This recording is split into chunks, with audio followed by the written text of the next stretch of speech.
Hello and welcome to Culture with me, Robert Bound, where today we're asking, what's the role of the fan? No, we're not talking about the desktop variety that keeps you cool on a hot day. We're talking about the people who buy the merch, queue around the block for a gig and douse their favourite singer, artist, author or actor with love and affection. We sail smoothly onto magazines now. Before the internet existed, there was no Facebook or Twitter page to project your love for a particular person. If you were a fan, you had to sing it from the rooftops, or a more subtle way of doing it was to create a fanzine. These lovingly crafted mags were usually dedicated to a band or a singer and created during post-school evenings in teenage bedrooms. Of course, as time went on, people started making fan pages instead of fanzines, but they haven't disappeared completely. James Hyman is a super fan of magazines, that is.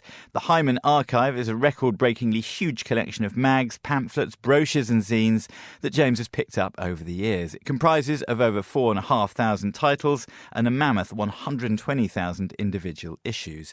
So you can imagine there's a few fanzines hidden within those. He brought a stack into Midori House to show producer Holly.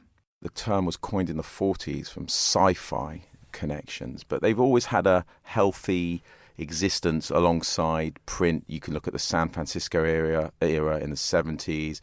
A real resurgence was with punk, the DIY culture and ethos applying to print, the 80s, the 90s.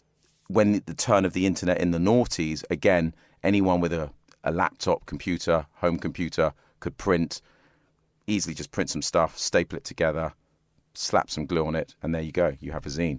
What sort of communities did these fanzines create? I mean, did you see them as ways of fans of something coming together, like they maybe would with a web page now? Yeah, long tails. So the whole theory of long tail, that any bizarre niche out there could be replicated by a zine. So sexual, conspiracy, feminism, politics, counterculture, any even sub-strands of those, someone who had a passion for something or an interest or an agenda can easily be translated into a zine.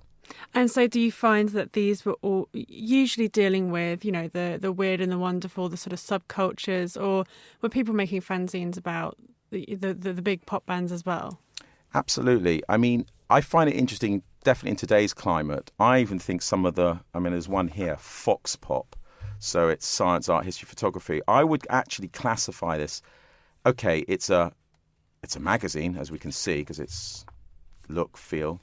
It's also a zine, because it really is one person, Amy, who's created this thing, Amy Freeborn.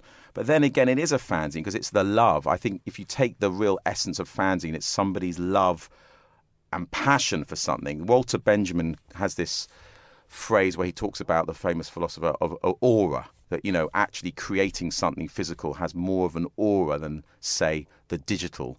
So, people are now producing very glossy, slick magazines, but to me, their heartfeltness in that is akin to a fanzine, because this is Amy really going out there and doing gym class, another good example, which alas is no longer, the magazine about magazines. The guy doing that was, again, very much passionately wanting to do it. It may not be as raw as your zines like I'm showing you here, Food Geek or just something roughly stapled, but the feeling and sentiment is there, that passion behind whatever the subject is. UFOs, sex, transvestism, breakbeat music, video games, a band. Look, here we go. You're talking about, there we go, Sun Ra Quarterly. That was from the mid-90s. Just about Sun Ra. Just about him, his music, and look how raw that is. So, yeah, any subject can be done in a zine and still is. Do you find that all these, we've got a massive pile of magazines here that are all coming from different eras. Do you find that they sort of mirror trends within publishing industries from the time that they were made, or were they completely independent of that? They have to mirror trends to an extent because, again, the tools to make them, I think magazines, zines, fanzines are always a zeitgeist. They do reflect a mood, that temporary mood. And you're right. I think nowadays, for example, I would say a lot of the focus is on maybe sexual, political. You may not visibly see as many zines for Madonna, a band, an artist. They may not be as visible physically. I think they are digitally. You go on Instagram ones that always kind of come back to me. There's a David Bowie smoking, or girl tears, just some, literally images of just girls crying. You could get that in a zine. It may exist somewhere, but I just think it's so much easier, and your audience is wider, to have an Instagram feed than to distribute something.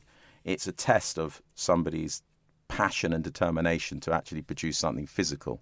Look at this thing here, Food Geek. It's loose, little illustrations, it's raw, letters, cartoons. It changes itself. It's free. It's not constrained. I mean, one thing, work in the Hyman archive alongside Tori and Alexia, we've often joked about things like the letters, the editorial letter in a zine, whether it is music, fashion, art, politics, culture, literally the sweat. Oh, it's terrible. Whatever. I'm pregnant. I've had trouble with my boyfriend.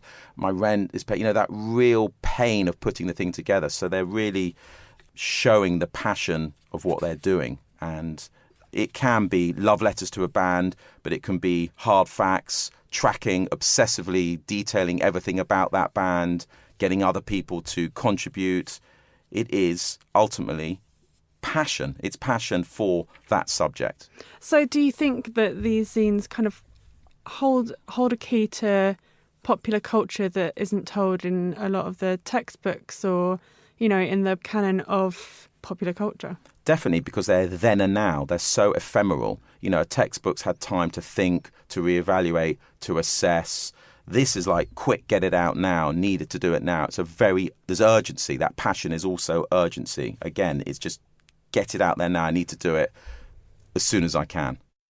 James Hyman there, founder of the Hyman Archive.